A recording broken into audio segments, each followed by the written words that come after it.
tengo un problemón y voy a pedir 11.000 millones más. La solución no es endeudarnos más, sino arreglar la deuda. Queremos hacer un plan económico que se pueda sostener en el tiempo y que podamos discutir con los deudores, con los acreedores, como deudores que somos, un plan que nos permita acumular riqueza para poder pagar sin seguir deprimiendo la economía argentina. La que tiene la relación es la Argentina, no un gobierno en particular con el Fondo Monetario. Está esperando, digamos, el programa fiscal, monetario, financiero del próximo gobierno.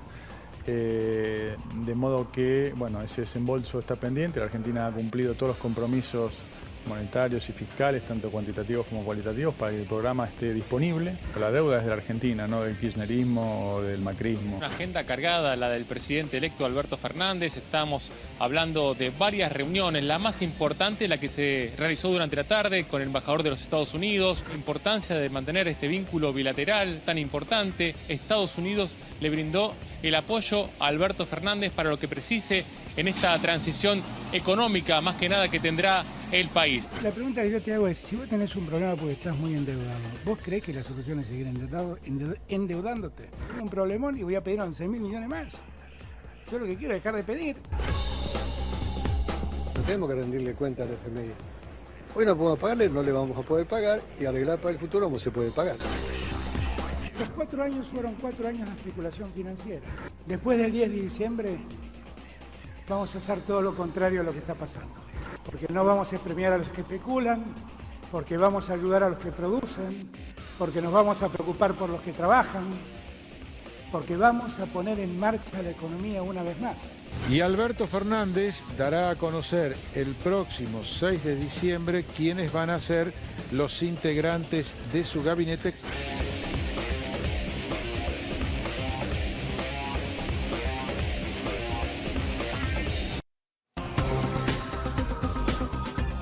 Hola, ¿cómo les va? Muy buenas noches, bienvenidos a un nuevo laboratorio electoral. 6 días faltan nada más para que se devele el misterio. ¿Quiénes van a ser finalmente los hombres que van a acompañar a Alberto Fernández en su nuevo gabinete? Estamos a 10 días de la asunción del próximo gobierno, el programa económico que se viene. ¿Cómo se va Mauricio Macri como líder de la oposición? ¿Eso podrá sostenerlo? De eso vamos a estar hablando en el programa de hoy. Muy buenas noches, Eduardo Paladini. ¿Cómo le va? Vamos a estar también con una encuesta muy incómoda, el top 10 de la imagen negativa, a quién ven peor los argentinos, y 2 encuestas más con respecto a la grieta, cómo está vigente, cómo ven los kirchneristas a Macri y cómo ven los macristas a Alberto Fernández. ¿Nos podemos llegar a sorprender? ¿O no? ¿Hay sorpresa? Hay un dirigente que le diría a un funcionario que mejor que apague la tele. ¿Sí? Sí. Bueno, voy a saludar a nuestros invitados que nos acompañan en la noche de hoy. Muchas gracias a todos por venir. Arranco por Javier Alvaredo, economista. Gracias por haber venido. Muchísimas gracias. Marcelo Bonelli, gracias por estar con nosotros. Bien, muy bien. Y Néstor Grindetti, uno de los intendentes que dio vuelta a la elección en su municipio, allí en Lanús. Gracias por venir. No, por favor, un gusto. Saludo a Diego Corbalán, a Brenda Strumínger. Hola, Diego, ¿cómo estás? ¿Qué tenemos para hoy? Nuria, buenas noches, y hoy vamos a ver qué está pasando en las redes sociales con Alberto Fernández, y les vamos a contar por qué hoy no es el dirigente más valorado y por encima de él tiene a una dirigente que es muy cercana y que anda mucho mejor que él en el rendimiento de las redes. Después lo contamos. Brenda, buenas noches, ¿cómo va? Hola, buenas noches, Nuria, y hoy vamos a ir con una noticia falsa que involucra a Laura Alonso y un supuesto audio contra la vicepresidenta electa Cristina Kirchner. Bueno, muy bien, eso en un ratito. Laura Alonso, que no la pasó muy bien esta semana, ¿no? De ella vamos a estar hablando también. A ver, les pregunto primero, ¿es importante ya a esta altura saber quién? Estamos discutiendo algo chiquito, nos quedamos en el chiquitaje de los nombres. El que va a manejar la economía es el propio Alberto Fernández. ¿Cómo lo ven? No, yo ningún chiquitaje, porque digamos, la economía está en una situación tan complicado que no solo hace falta saber qué van a hacer, sino quién lo va a hacer. Son decisiones delicadas, son decisiones que requieren un conocimiento profesional. Por ejemplo, sea quien sea, el gobierno entrante tiene decidido emitir. Digamos, emitir por sí solo no es ni malo ni bueno. Ahora, si vos te pasás de la raya, es malísimo. Si vos emitís bien, puede ser reactivante. Entonces, quiénes van a estar al mando de la conducción económica es fundamental. Y lo preocupante, yo te diría que a días del anuncio, por ejemplo, no hay ministro de Economía. No hay un ministro de Economía.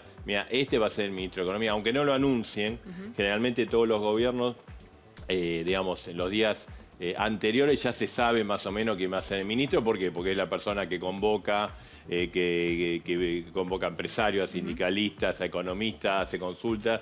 Y al día de hoy yo creo que, digamos, en este momento posiblemente debe haber negociaciones para ver si finalmente Alberto Fernández define un ministro de Economía. Javier, es muy distinto si es Matías Culfas, si es Guillermo Nielsen, que parece que ahora le bajaron el pulgar. No, mirá, a mí me parece lo importante es que se defina la estructura del gobierno, quién va a ser y el programa.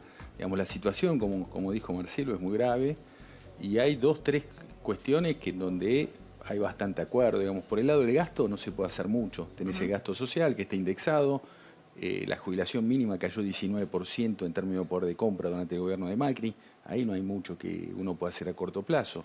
Luego, para mejorar la situación fiscal hay que ver un esquema impositivo que se sospecha, vendrá por el lado de retenciones, la reversión de la reforma de fines del 2017 y después, bueno, lo que es clave me parece es cómo eso se coordina con la política monetaria, lo que dice Marcelo. Si uno se va a poner a emitir, lo importante es saber cuánto, con qué frecuencia y con qué respaldo fiscal, ¿no? Entonces ahí me parece que es la clave más que los nombres.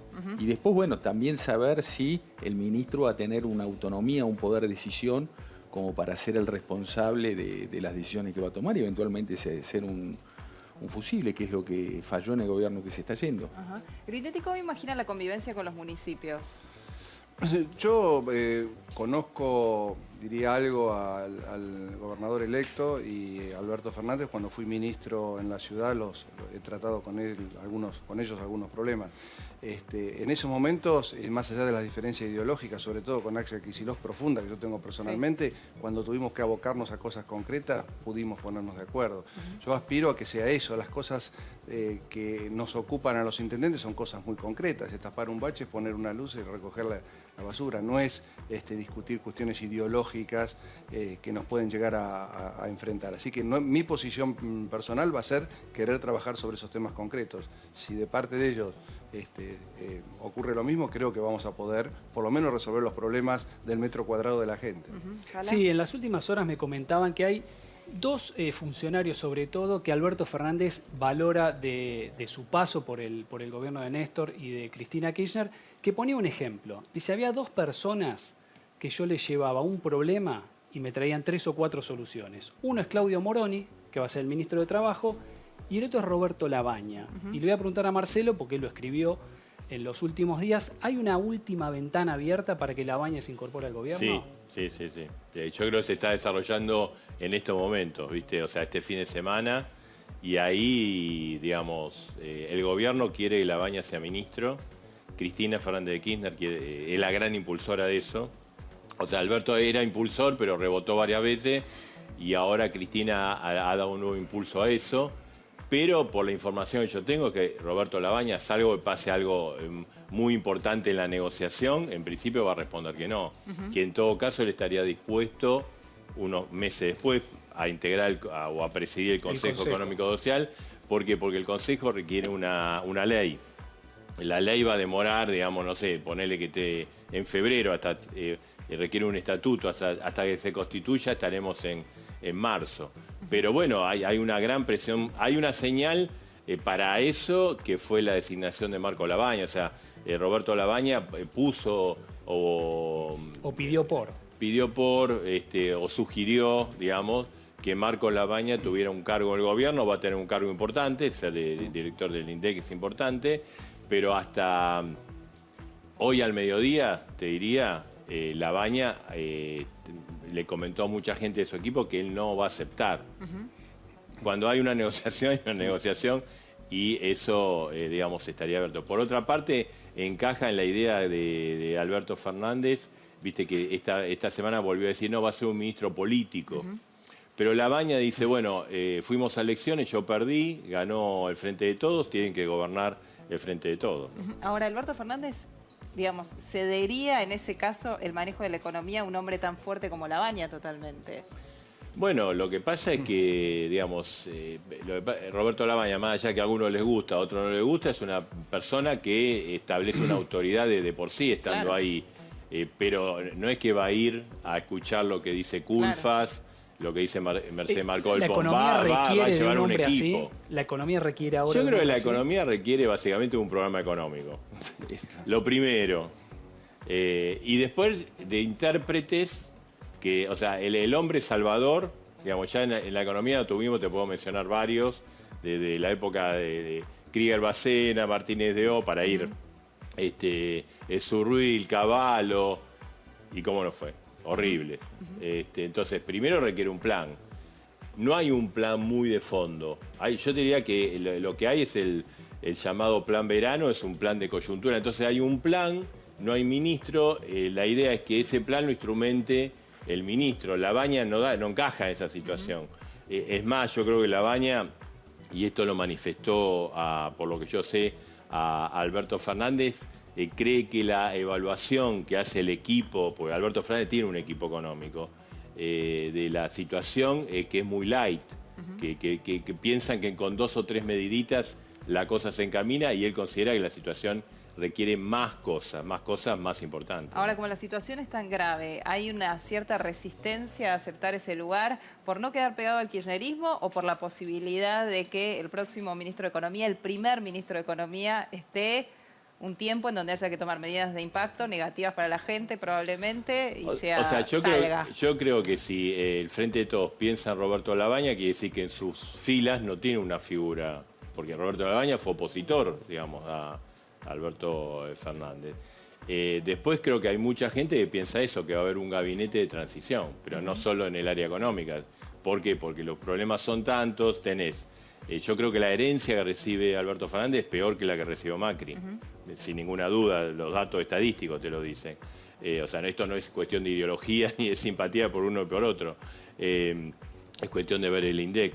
Entonces, vos tenés todo un frente externo muy complicado, Fondo Monetario, deuda, ahí al borde del default, y tenés todo un frente interno, inflación, caída del salario, recesión, bueno, más otras cosas más, también muy complicado. Entonces, es muy factible que es esto que todo el mundo especula, que un primer gabinete sea un gabinete de transición, efectivamente, y que algunos se resguarden, digamos. Pero más allá de eso, a mí me parece que otros que pueden ser, Martín Redrado, por ejemplo, Nielsen, no están siendo buscados. O sea, quedaron de lado por diferentes motivos. ¿Les bajó el pulgar Cristina a ellos, a los que menciona Marcelo, Nielsen, Redrado? No, la verdad no tengo información, no dialogo con la expresidenta, pero bueno, eso es lo que trasciende en los medios. Sé que voluntad hay, pertenencia también, sobre todo en el caso de Guillermo, que estuvo trabajando, pero bueno, por ahí se le encomendó ahora otra tarea y se le pidió alguna cuestión puntual y la finalizó, pero me parece que hay que esperar un poco. La verdad que a mí hablar sobre vacío me genera un poco de incomodidad. Yo sé que ambos son dos profesionales que dan la talla como para el cargo, digamos. El caso de Redrado yo creo que es una figura con una estatura, si querés, similar a la del exministro Labaña. Digo, podría ser una... Digo, en cuanto a la señal, lo que vos decías, si hacía falta un hombre fuerte. Bueno, una figura con peso, con mucho conocimiento, con contactos en el exterior, lo que te sirve es para simplificar en un solo nombramiento alguna idea y algún grado de racionalidad, de expertise, y eso es lo positivo. Después sí, claro, tenés que tener un plan que sea consistente, que sea integral, que vaya abordando los distintos problemas. Tenés problemas que tenés que abordar inmediatamente, por lo cual tenés que hacerlo casi en el mismo momento, abarcar diversos frentes, y por eso necesita gente muy idónea. Sí, un dato, Nuria, uno de los que no quiere Redrado, por lo menos la información que tengo yo, es Alberto Fernández, más que un veto de Cristina. Y le pregunto a Néstor, porque lo dijo recién Marcelo, ¿es claramente peor la herencia que deja Macri respecto a la que había recibido? Mira, si mirás números de INDEC, son números realmente complejos. Ahora, lo que a uno le gustaría escuchar, porque más o menos las opiniones de cómo recibimos, las tenemos, hay muchas opiniones, y están los números que ratifican esas opiniones, es más que expresiones de voluntad de cómo vamos a salir, es decir, cuáles son las propuestas, esto que decía Marcelo. Si no hay plan mal podemos estar pensando quién lo instrumenta. Y el diagnóstico y lo voluntario se ha dicho en toda la campaña. Entonces yo digo, ya está, esto es lo que hay y esto es lo que queremos. Ahora, por Dios, que alguien, los que va a tener que gobernar, nos diga cuáles son las propuestas. Propuestas que tienen que ser algunas estructurales, de largo plazo, con cierta complejidad, y después está el bendito plan de coyuntura de verano. Yo creo que el tema de quién es tiene mucho que ver con generar expectativas positivas hacia adelante en la gente, pero lo que me preocupa es que realmente es ese quién es qué va a hacer para poder cumplir con esta posición voluntaria. Lo preocupante también es que se vaya a un esquema de muchos ministros. O sea, se cometa el mismo error que cometió Macri. O sea, que lo que pasa es que yo creo que el gabinete estaba más o menos definido hace 15 días, de que volvió Cristina. O sea, Cristina vetó no solo en el área económica, ¿no? Ahí me quiero meter y vuelvo con Marcelo porque es uno de los que más letras, sino el que más tiene de lo que está pasando adentro, ¿no? En la cocina de donde se está generando la información y las decisiones que se van a tomar. Cristina, ¿tiene incidencia real en el gabinete? Cristina vetó, porque hasta hace 15 días teníamos supuestamente un gabinete cerrado, hasta hace 20 días. O sea, Alberto Fernández, el día que Cristina volvió de Cuba, dijo, el gabinete está casi listo, está... Casi definido, sí. Casi definido, y pareciera que no, porque, digamos, algunos nombres que estaban firmes empezaron a tambalear, otros que o sea, por ejemplo, el caso de Gorgal, que es una excelente profesional, es un tipo que muy reconocido, que estaba armando los equipos y todo, de repente no está. ¿Pero va a ser un gabinete, crees vos, más con incidencia kirchnerista, por decirlo de algún modo? No, pero si vos querés nombrar a X y vas y te ponen cara, ¿viste? Y te dice, mejor no, porque... Está bien lo que dice Marcelo, porque quizá no es que Cristina, por lo menos lo que me explicaba, no es que Cristina dice no. Sí. Dice, bueno, ¿te parece Gorgal? Y ahí también hay una decisión de Alberto Fernández. A mí me decían, por la única persona que Cristina puso cara y Alberto siguió avanzando es Vilma Ibarra. Recordemos, Vilma Ibarra le escribió un libro contra Cristina, con lo cual no era muy Cristina respondió con Zanini, ¿no? Que fue una señal muy negativa. O sea, yo tengo entendido que a sectores del empresariado, por ejemplo, en la reunión de la Unión Industrial Argentina del jueves, la principal, no, más allá de lo que pasaba en el escenario, lo que se hablaba era, bueno, ¿cómo va a ser esto? ¿Vuelve el cristinismo duro? ¿Es lo que dijo Alberto Fernández? ¿Va a ser, digamos, una cosa más amplia? ¿Se acabó la grieta o vienen los gurkas? Bueno, porque ahí está el balance o desbalance sobre el cargo que ocupan y el nombre. Hay lugares que el cargo es más importante que el nombre, sin duda. Pero un nombre como el de Zanini, por más que vaya a la procuración, que es un cargo... jefe de los abogados del Estado. Es el que querella o no en los casos de corrupción. Porque continúan las querellas, las acciones del Estado contra los casos de corrupción de Cristina, creo que no. Y avanza contra Macri, también esa es la pregunta. Exactamente. Blanqueo de capitales. Pero además hay otra cosa importante. Zanini y Alberto Fernández siempre se llevaron horrible. O sea, esto es público notorio, no digo ningún secreto. Entonces, incorporarlo... Vamos a ver qué pasa, si termina incorporándose o no. Pero se ha instalado de que sí. La gente generalmente no recuerda el nombre de quién es el procurador. Angelina Bona tal vez fue una de las últimas que se recuerdan. Sí. Pero en el caso de Zanini es como está atado a lo tóxico del kirchnerismo, ¿no? Sí. No sé si a lo tóxico, pero sí al ADN. A la posición más dura, ¿no? Negativo, tal vez. Sí, la imagen es negativa. Sin duda. Bueno, muchos dicen que Scioli perdió porque Zanini era candidato a vicepresidente. A ver, Pala, arrancamos con el primero de tus temas. Sí, acá se preguntaban y nos preguntamos si está vigente la grieta y por las encuestas que tenemos de imagen. En este caso es de proyección. Le preguntaron a la gente cómo veían a Macri y Alberto Fernández e hicieron una división interesante entre los votantes de uno y otro. Y vas a ver que las diferencias son tremendas. Si podemos ver las placas, ¿cómo lo ven a Macri?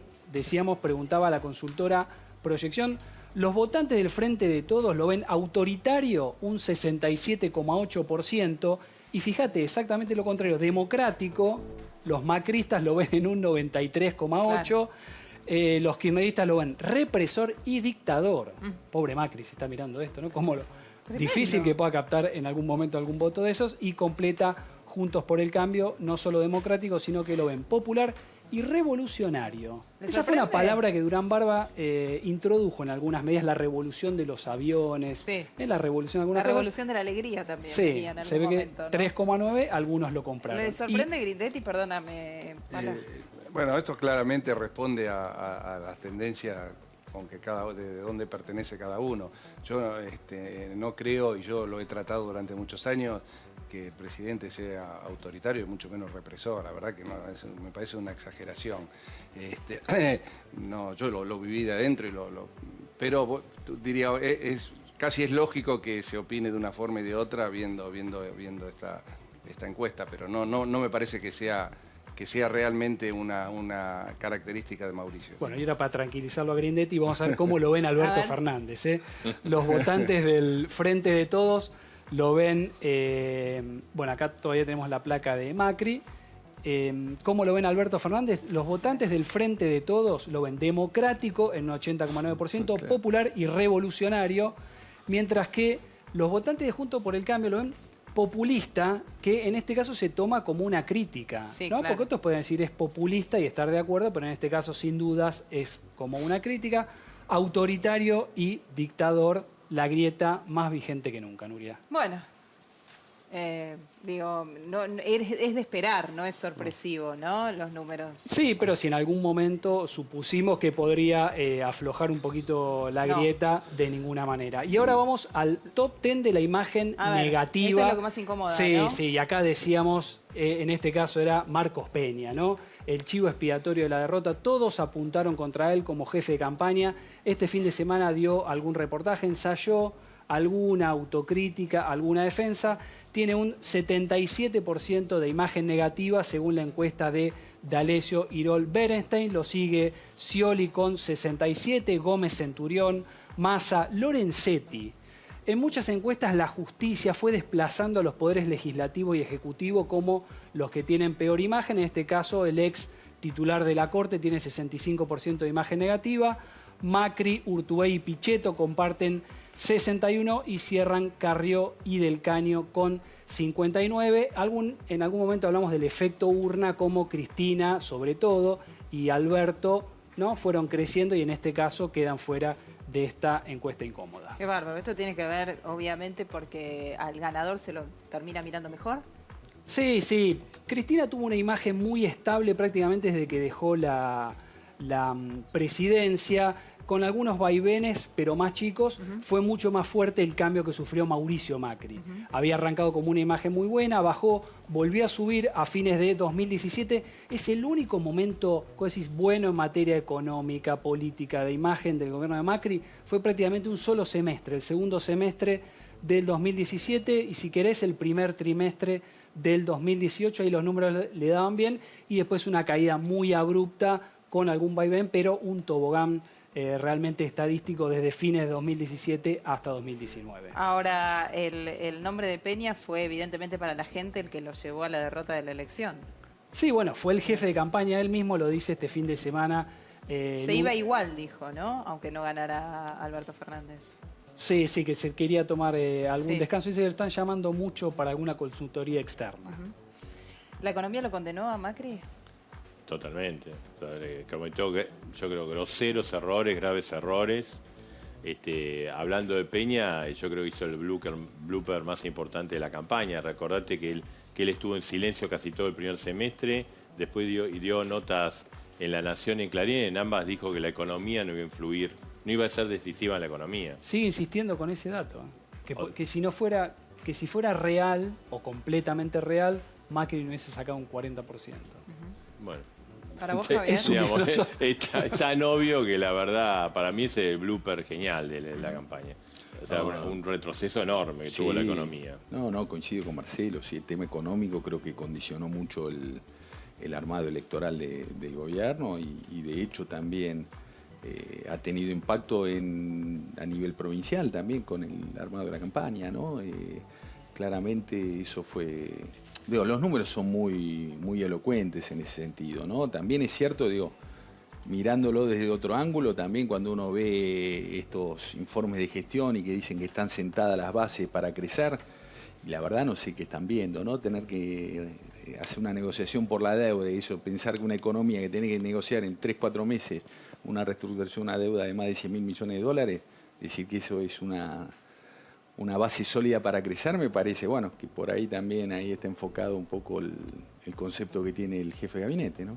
Néstor, con este escenario económico, ¿había movimientos políticos que hubiesen permitido ganar la elección? Digo, o ganar en provincia adelantándola, o que Macri no fuera candidato.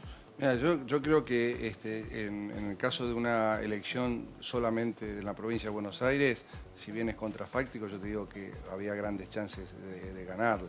¿Por qué? Porque en semejante boleta que uno tiene en la provincia de Buenos Aires, la gobernadora o el gobernador que fuera, sus políticas, los problemas de la provincia pierden visibilidad. Cuando uno, y esto sí es medible, y de hecho nosotros lo vimos en Lanús, cuando uno le pregunta a una persona que vive en Lanús, ¿vos qué te sentís? Y dice argentino o lanusense, nunca dice bonaerense. Entonces, es obvio que si sacamos la parte izquierda de la boleta y dejamos adelante a la gobernadora o los candidatos a gobernador, ahí tomaban visibilidad los problemas de la provincia y se hubiesen podido discutir las políticas que llevó adelante la gobernadora. Yo creo que, por lo menos desde el punto de vista de discutir temas de la provincia y en la tranquilidad de que realmente se han hecho muchas cosas importantes en la provincia, nos hubiese permitido ganar. Yo creo que ahí, por lo menos, hay que tenerlo ahí, hay que estudiarlo, digamos. ¿Y la economía los complicó para hacer campaña? Definitivamente, sí, realmente de eso no hay ninguna duda. También lo conversamos mucho con los vecinos. Realmente, cuando uno veía las encuestas de opinión, te dabas cuenta que el problema estaba en la economía y no en otras cuestiones que realmente el vecino valoraba. Pero bueno, realmente fueron muy complejos, sobre todo este último año y medio en la economía. Después voy a volver hacia la mesa. Mientras tanto me voy a ir con Diego Corbalán. Diego, hablaste del mes de Alberto Fernández como presidente electo. Como presidente electo, exactamente. Un mes muy movido, con mucha actividad en las redes sociales y que empieza a recuperar un escenario, y vamos a mirar en esta placa, cómo las redes sociales empezaron a tomar el ritmo de la campaña electoral. Vamos de izquierda a derecha, como siempre, cuentas geolocalizadas, estamos hablando de gente identificada, no troll, no bots, no cyborgs. Lo que vemos en el volumen de diálogo es que poco a poco, después de la elección, acá está el 27 de octubre, sí, la fecha, ¿no? Con Cristina Fernández encabezando este indicador que elaboramos con la gente de Sanidad Argentina, que es un indicador que muestra más que la voluntad de elección, acá ya pasó la elección de hecho, lo que estamos viendo acá es una suerte de balance de la imagen digital de una figura pública, en este caso dirigentes políticos. Cristina Fernández encabezando allá por el 27-28 de octubre, en esa primera semana, sí, hasta el 3 de noviembre. Fíjate que Alberto Fernández aparece en esta línea azul en segundo lugar y en toda la línea de análisis Alberto Fernández viene atrás del rendimiento digital de Cristina Fernández de Kirchner. Es un dato para tener en cuenta. En amarillo, Mauricio Macri, mucho más atrás, salvo alguna semana recuperando un poco de terreno. Acá lo que vemos es, sin duda, Nuria, para Alberto Fernández, un escenario que muestra por qué el liderazgo de Cristina y por qué las tensiones que se dan al interior del espacio del Frente de Todos, que se transforma en gobierno a partir del 10 de diciembre. ¿Por qué va bajando estas curvas? ¿Por qué van bajando? Bueno, porque se fueron negativizando los comentarios sobre las figuras y ya, llegando el momento de que tenga que asumir el gobierno, toda esta expectativa también levanta la imagen positiva, incluso la de Mauricio Macri. La marcha del 7D tiene parte de explicación en esto. Pero siempre Cristina arriba de Alberto. Siempre Cristina arriba. Es un dato realmente llamativo. ¿Y eso por qué? Porque hay un manejo diferente de lo que son las redes sociales. No, esto tiene que ver con la percepción de las redes sobre Cristina. Y acá viene una interpretación que a ver qué le parece a la mesa. Lo que se ve es que Cristina está mucho menos expuesta políticamente, porque claro, las decisiones de gobierno, sin ser gobierno, las está tomando Alberto Fernández. ¿Quién va a ser funcionario, quién no va a ser funcionario? ¿Qué medidas económicas va a tomar? De eso están hablando las redes. Y Cristina aparece casi, te diría, como un oráculo político hoy para el Frente de Todos, más como aquella persona que va a tomar la decisión efectiva a partir del 10 de diciembre. Y de hecho es así, porque quien va a ser presidente es Alberto Fernández. Bueno, y ahora pasamos a esta placa que lo que refleja es el interés de las redes, no el respaldo político ni la imagen, sino el volumen total de cuentas únicas geolocalizadas en la Argentina que reciben alguna publicación sobre Alberto Fernández, Cristina Fernández y Mauricio Macri. Fíjate que en toda la serie también, este es el mes, desde el 28 de octubre hasta, hicimos una proyección hasta el 31 de noviembre, digo bien, el 30 de noviembre en realidad, y fíjate lo que está sucediendo, que Alberto Fernández logró un pico de interés en la semana del 4 al 10 de noviembre. ¿Y qué pasó esa semana? Y esa semana fue el pico de menciones sobre lo que puede pasar con su gabinete. Ajá. Es decir, festejos en este primer gráfico, ¿no? Festejos, la alegría, Sí. las salutaciones que llegaron de todos lados. Y lo que pasó después es que poquito a poco empezó a darse un escenario de expectativa más por lo político que por el triunfo electoral. Entonces, en este recorrido finalmente termina recuperando Alberto Fernández terreno en la última semana y está mostrando desde el punto de vista de lo digital, Nuria, lo que estamos viendo es que Alberto Fernández cobra centralidad, como ya había pasado en esta semana, y se queda en la última semana analizada, en esta que pasó se queda con el 60% del interés, Mauricio Macri se queda con el 28% y Cristina Fernández apenas con el 12%. Mauricio Macri ni siquiera cambió la situación en el momento en el que se despidió de sus seguidores o hizo una especie de saludo junto a Julián Aguada por Instagram. Exactamente. No. ¿Instagram entra también en estas mediciones o no? En esto, si están geolocalizadas las cuentas, sí. Sí. Si no, no. Porque ahí lo que estás corriendo el riesgo de que haya gente sin identificar. Un ataque troll, predominantemente lo que tiene son cuentas que no tienen identificación de zona. ¿Y Alberto Fernández le suma, por ejemplo, lo que hizo el otro día, que igual se mandó una macana, ¿no? Porque le contestó a alguien creyendo que era un mensaje directo y lo hizo público a un medio. ¿Pero le suma sentarse a saludar por Twitter, por ejemplo? Mira, lo que sucede es que son diálogos que si vos lo ponés en esta semana, tiene un impacto muy chiquito, es muy reducido. Digamos, en el volumen total, todo lo que se dice en las redes sociales y lo que dice él. Vos pensás que Alberto Fernández en este análisis es uno más que está diciendo algo en las redes sociales. Si vos mirás en una semana 32 millones de cuentas alcanzadas, 47, 26, 15 y 29, Alberto Fernández es uno. ¿Puede tener una influencia grande? Sí, pero el volumen total, la gente que recibe publicaciones de él, recibe las de él, pero también la de todas las demás cuentas que hicieron publicaciones mencionándolo al presidente electo. Así que te diría que ese escenario crítico de un político que un día tiene un mal día, como marcabas vos de Alberto Fernández, como le pasó también a Mauricio Macri en algunos momentos, con una estrategia digital consolidada, persistente, con una estrategia digital, se lo puede revertir fácilmente. Gracias, Diego. Después vuelvo con vos. Mientras tanto me quedo con el tema de los trolls, lo que mencionaba recién Diego. Los trolls llegaron para quedarse, ¿no? Para todos los gobiernos. Sí. No, pero no existen los trolls, según gente del gobierno. No sé de qué vamos a hablar, obvio.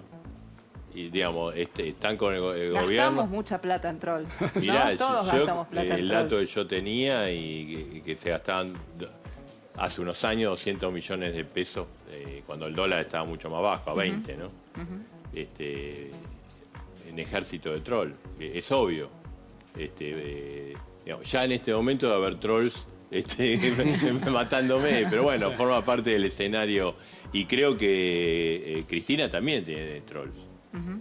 Lo que pasa es que cuando un sector tiene un troll privados y lo financia privadamente, bueno, tenés que convivir con eso. El problema es cuando usan el aparato y la estructura del Estado. Así como cuando Cristina era gobierno utilizaba el aparato y la estructura del Estado y los medios oficialistas para perseguir a periodistas, era criticable, porque usa la plata de todos nosotros.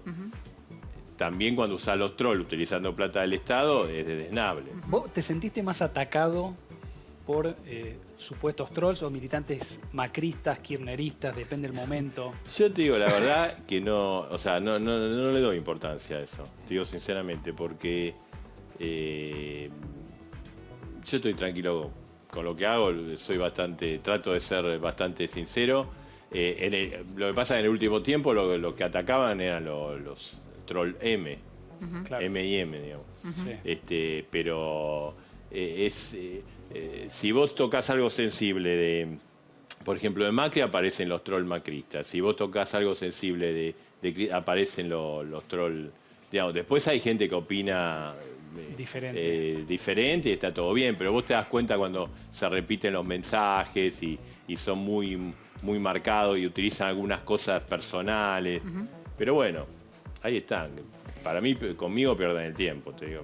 Es más, me divierten a veces. Ya que hablamos de los trolls, vamos a hablar de la fake news, un nuevo padecimiento para los argentinos. Siempre decimos hay que estar atentos. Si dudás, trata de chequear. Brenda. Sí, exacto, Nuria. Los trolls ayudan bastante a la difusión de noticias falsas. En este caso vamos a hablar de una en particular, que es un audio que circuló en contra de Laura Alonso, la titular de la Oficina Anticorrupción, que decía que le iba a hacer juicio político a Cristina Kirchner, supuestamente para que no asuma este audio era falso, no era verdadero, y esto lo pudo comprobar Reverso a través de un chequeo con ingenieros del CONICET. Lo vamos a escuchar un pedacito porque dura 1 minuto y medio. A ver si notamos que era un audio verdadero o no. Bueno, los científicos del CONICET hicieron una comparación entre la voz verdadera de Laura Alonso y la voz falsa, que es la que circula en este audio, que tuvo muchísimos compartidos en Facebook y en Twitter, y muchos de ellos seguramente hayan sido trolls, ¿no? Como decían en la mesa, los trolls hacen que esta información circule, no circula de forma gratuita, es orgánico, muchas veces está preconcebido, y en este caso este audio que circulaba en las redes sociales venía con un epígrafe que aclaraba que lo que estaba diciendo Laura Alonso en contra de Cristina Kirchner en realidad era para hacerle un golpe de Estado previo, una cosa así, al nuevo gobierno. ¿Se tardó mucho tiempo en chequear? ¿Cuánto tiempo demanda evaluar algo así? Y bueno, el audio empezó a circular en las últimas semanas y rápidamente lo pudieron chequear con estos científicos del CONICET, que es un equipo que trabaja para Reverso, que digamos es una tecnología particular que usan ellos y que sí, les permite chequearlos, digamos, en cuestión de días, ¿no? Haciendo una comparación entre la voz verdadera, chequeada, del funcionario, por ejemplo, y la voz del audio que está circulando como si fuera verdadero y que ya afectó a diferentes políticos en la Argentina, por lo menos en todo el mundo en realidad.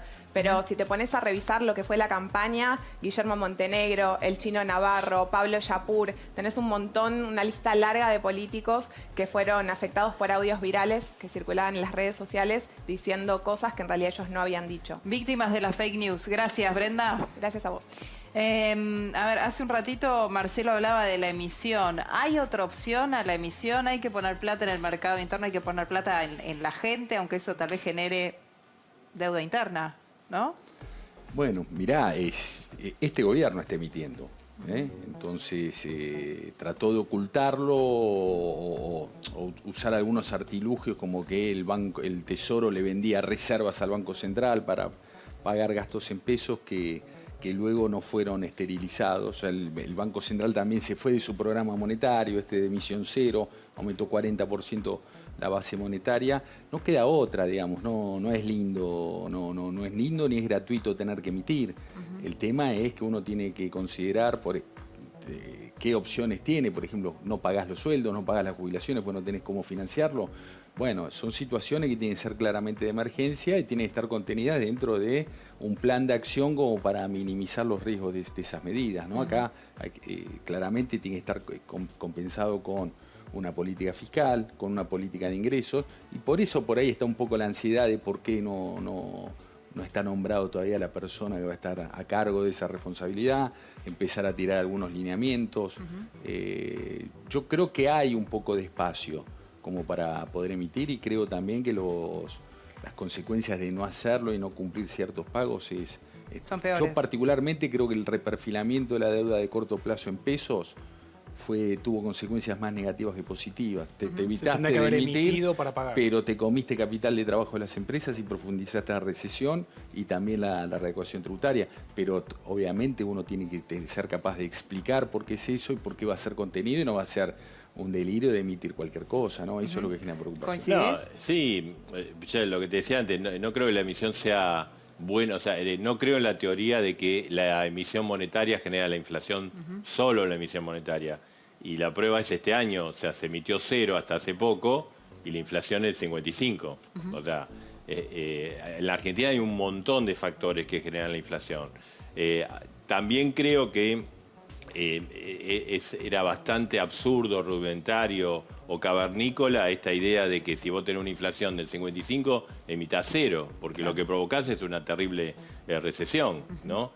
Entonces creo que hay un margen para emitir, pero tiene que ser muy cuidado, porque si nosotros estamos en una política de alta inflación, de indexación, de expectativa de inflación, y encima le metés mucha plata, se puede, o sea, por eso yo digo, los que están a cargo de la política monetaria o los que van a estar tienen que ser gente muy profesional que midan hasta dónde pueden emitir o no.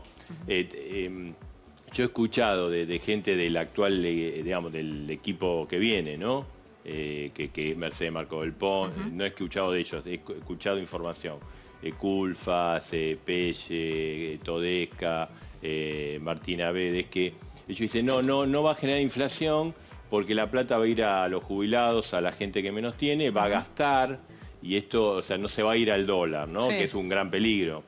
Pero la plata circula, o sea, claro, después que la reciben los jubilados van al comercio, claro, el comercio al mayorista. Claro. Entonces creo que hay margen, como dice Javier, pero hay que tener, hay que monitorearlo muy estrictamente, porque si vos te pasás de un borde o generás una expectativa, se puede complicar, le podés poner combustible a la inflación.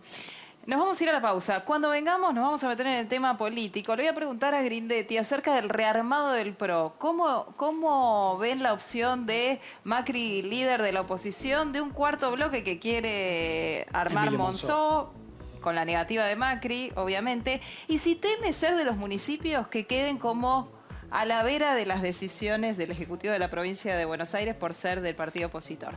Nos vamos a ir en una pausa. Cuando vengamos hay más laboratorio. Quédate.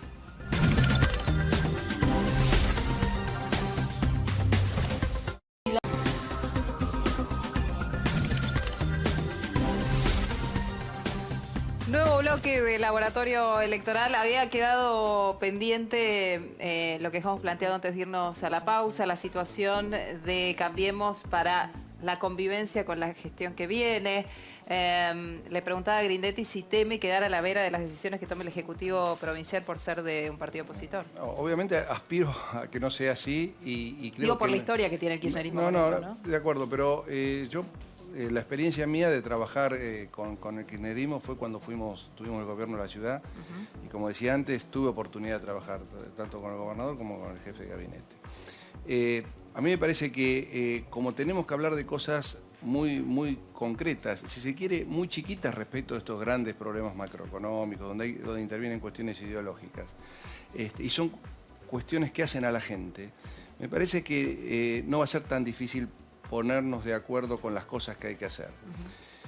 Y después lo que aspiro, y creo que debería ser así, es que hoy los intendentes que somos de Cambiemos recibamos el mismo trato que recibieron los intendentes del kirchnerismo cuando María Eugenia fue gobernadora. Porque la verdad, y esto yo hablo mucho con mis vecinos, vecinos de Lomas, de Almirante Brown, de Avellaneda, ha sido muy equitativa la cuestión que es volutiva del gobierno. Quiero decir, lo que es coparticipación, eso tiene un esquema objetivo de distribución, pero lo que son obras tienen que ver con las realidades de cada distrito. Lo que aspiro y lo que yo plantearía es, pongámonos de acuerdo en metodologías. ¿Cómo vamos a hacer esa distribución?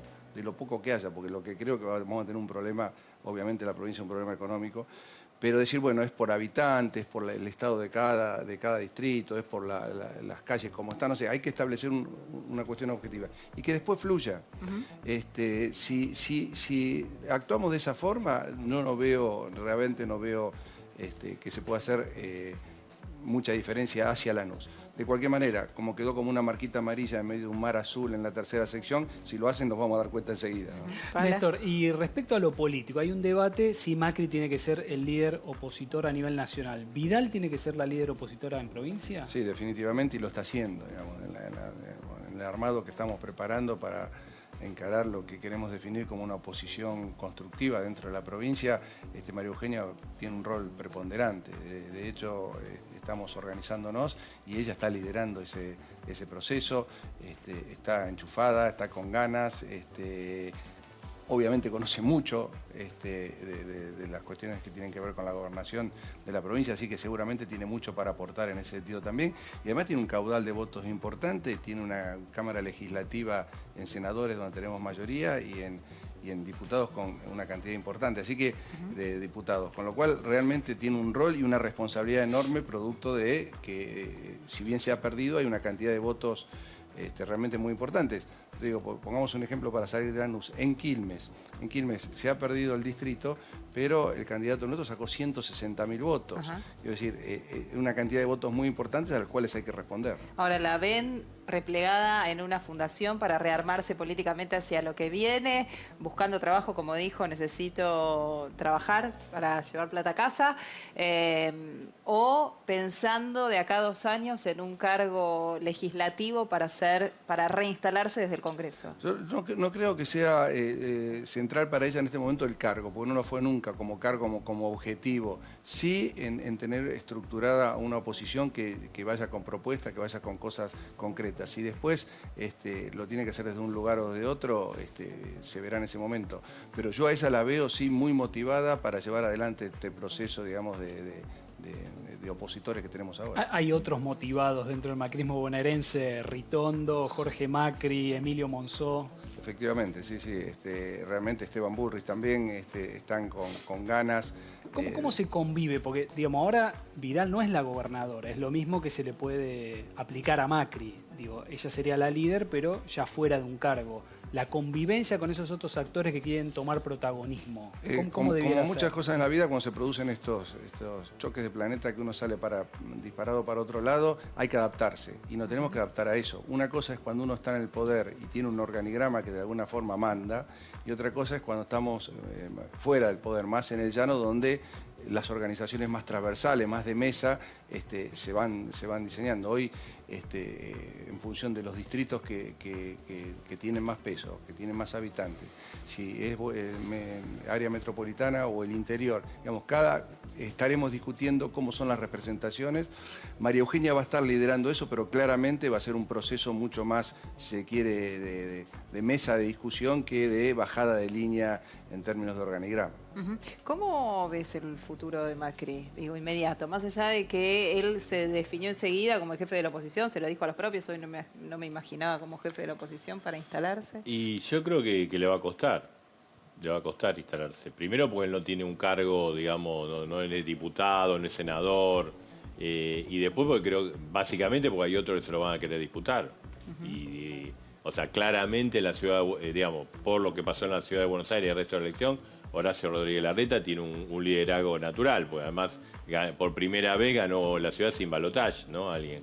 Y a mí me parece que si hablamos de Juntos por el Cambio, Cambiemos, el radicalismo ya dio muestra de que está discutiendo ese liderazgo que Macri se dispuso. Por otra parte, es cierto que él tiene el 40% de los votos, ¿no? Y eso le da una validez para eso. Pero no es que va a ir, yo soy el líder de la oposición y todos van a ir a acatarlo, decir, va a haber una discusión. De hecho, todos los radicales, todos los que cada vez que dicen algo, aparecen.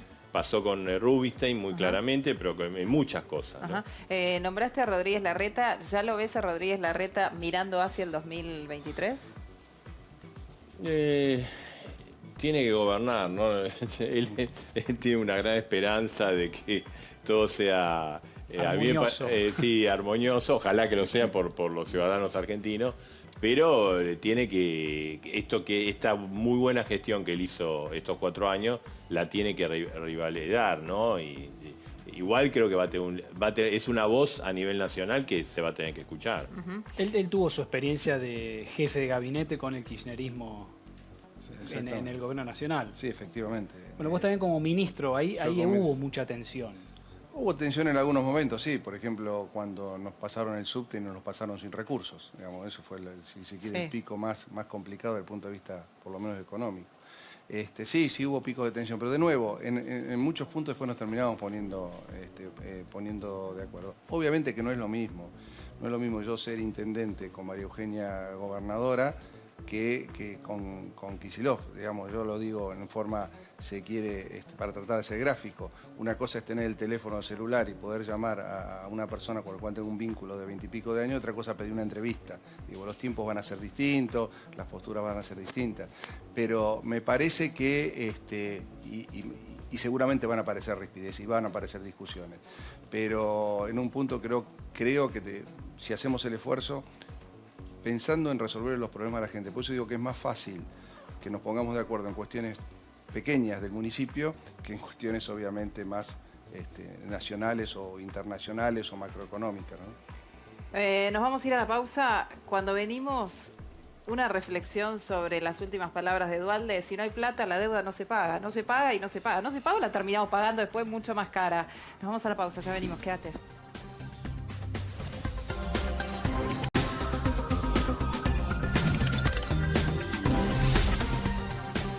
Último bloque del Laboratorio Electoral. Diego, nos quedan pendientes las palabras más utilizadas en redes durante esta semana. Así es, Nuria. Bueno, vamos rápidamente. Vamos desde el rincón superior derecho. Ahí tenemos el gran diálogo de la semana con lo político, la violencia suscitada en la legislatura y lo que pasa con la situación de la tormenta de ayer, que tuvo consecuencias en algunos barrios, y todo el universo de hashtag, Nuria, fuertemente predominante la participación de la militancia digital de Mauricio Macri, que por anticipado una semana antes está convocando precisamente a la marcha del 7D. Bien, muy bien. Vamos a estar atentos a lo que ocurra en esa marcha. Decía hace un ratito, apareció Duhalde esta semana hablando de la deuda. Bueno, si no hay plata, no se paga. A mí me tocó, dijo, ¿no? Si no hay plata, no se paga, ¿se termina pagando más caro después? No, a ver, yo creo que Argentina no puede pagar, porque, digamos, el endeudamiento que recibe Alberto es altísimo, pero Argentina tiene que entrar en una negociación sin ir a un default. O postergar pago, pero con cierto acuerdo.